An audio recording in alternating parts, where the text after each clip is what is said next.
A reflection for the 22nd Sunday after Pentecost. Praise be Jesus Christ, now and forever. From today's epistle. And this I pray, that your charity may more and more abound in knowledge and in all understanding, that you may approve the better things, that you may be sincere and without offence until the day of Christ, filled with the fruit of justice through Jesus Christ, unto the glory and praise of God. Paul, a prisoner of Christ, in his bands, as this translation puts it, says to the Philippian Christians, "And this I pray, that your charity may more and more abound in knowledge and all understanding." That's quite a curious way of thinking by our lights, isn't it? You and I may be charitable, for example, towards the poppy appeal as we approach Remembrance Sunday. We may have given to various Ukrainian appeals since the war began, and that's only really the start of our giving. If love draws us to open our wallets and purses, to tap our contactless cards or to click on PayPal, then what have knowledge and understanding to do with it? I suppose if we think about it, many of the charities we support are part of our Christian duty, do try to persuade us to give by sending us reports about where our money is going, for example. Aid to the Church in Need, Catholic Charity, which has grown from helping German Christians after the war, yes, that wasn't terribly easy, to being a major support for persecuted Christians around the world. Actually, they produce a biannual report on the worst global trouble spots for the faith. It's good to know. And if we grow in understanding, for example, of the living conditions of the people, then that gives us a better means of praying for them. Every week, some of us meet by Zoom for the Rosary on a Friday night. We've been doing that since before COVID, or just after COVID started, and we endeavour to do just that. The early church undoubtedly knew the importance of charity. In a world where life was brutal, unfair and short, Christian charity stood out as the hallmark of the believer. Tertullian in the 2nd century wrote in his Apologeticus a description of life in the church. It's a wonderful one. He says this: "On the monthly day, if he likes, each puts in a small donation, but only if it be his pleasure, and only if he be able. For there is no compulsion, all is voluntary. These gifts are, as it were, piety's deposit fund. For they are not taken thence and spent on feasts and drinking bouts and eating houses, but to support and bury poor people, to supply the wants of boys and girls destitute of means and parents, and of old persons confined now to the house, such too as have suffered shipwreck, and if there happen to be any in the mines, or banished to the islands, or shut up in prisons." And he goes on, speaking of many who opposed the Christians, "It is mainly the deeds of a love so noble that leads many to put a brand upon us. See, they say, how they love one another, for themselves are animated by mutual hatred." Love is the brand, the mark of the slave on us, or should be. But I don't think that even so that this fully explains St. Paul's expression.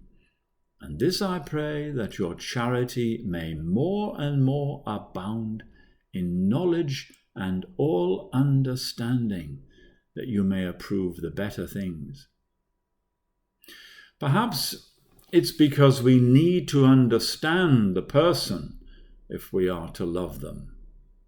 Throwing a coin into a beggar's hat outside the railway station, in this sense, is a substitute for engaging with them. And sometimes, sadly, that's all they really want from us.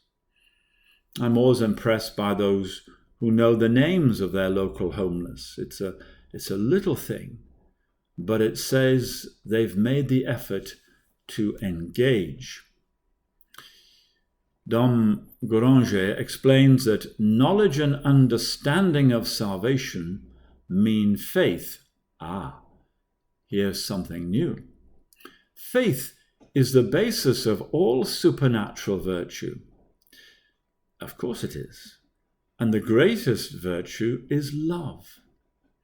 If we don't have a strong and solid faith, then our love will be narrow and restricted. He says that love and truth go together. Let's take an example from today. The truth is that the unborn child is a human being. That is what we are taught by both reason and also by revelation. There is life from conception, and science will tell you the DNA is there from the moment the egg is fertilized.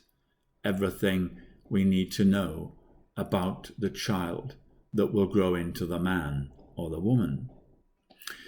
Because of this truth, Christians, predominantly Catholics, have stood outside abortion facilities and handed out leaflets, offered support to mothers to keep their child, and prayed for all those going inside to kill their child. They do it out of love for the unborn. They do it out of love for the mothers and for the partners and the relatives. Parliament is in the process of branding us as criminals. If they have their way, distressed, pressurized, fearful girls will be driven into these places by their partners and maybe their parents, and they will have even less support than they do now. In Victorian times, the term cold as charity was in vogue. We devised the workhouse then so that people didn't starve, but there was no love motivating it. Everyone thought they were the undeserving poor. Perhaps we have returned to cold as charity in our society. It's in the name of freedom, of autonomy, and valueless hedonism. You're pregnant? Get rid of it. Problem solved. What's the matter? Why are you upset? Traumatized? Get over it. No counseling, no psychological help for you. Cold as charity. The truth that God made us male and female, complementary and for each other, as gloriously asserted in Genesis, today is also under attack. Science, long after Genesis, has discovered the difference. Females have 2 X chromosomes in their cells, while male have 1 X and 1 Y. That's science. The denial of this difference, the dictatorial demand that we believe that such differences are just cultural and can be changed, is an attack on science and on truth. And the tragedy is worked out with chemicals and the surgeon's knife on young people who have bought into this propaganda. And when they come to their senses, the response is as cold as charity. Who's there to love them now? Will our society allow us to help those scarred in this way? Or will we face the same restrictions on liberty there as we do outside the abortion facility? Glancing at the gospel for today, render therefore to Caesar the things that are Caesar's, and to God the things that are God's. We have given too much of the coin to Caesar. Ultimately, it's a lack of charity on our part.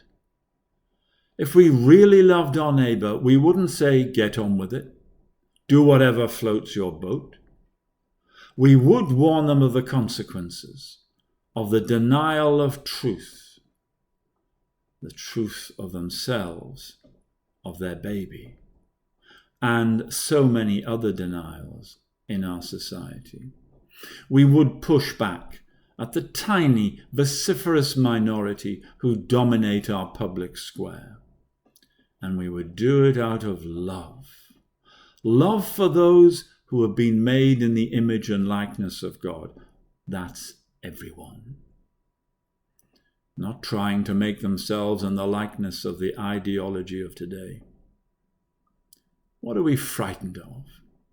The early Christians were proud to be those who were branded as loving one another. It's radical now as it was then. Time for us to look again at what love means, starting with that personal engagement with the other with a capital O, with God. That is where our love for neighbour begins. Time to reunite love with truth, the truth given to us by God.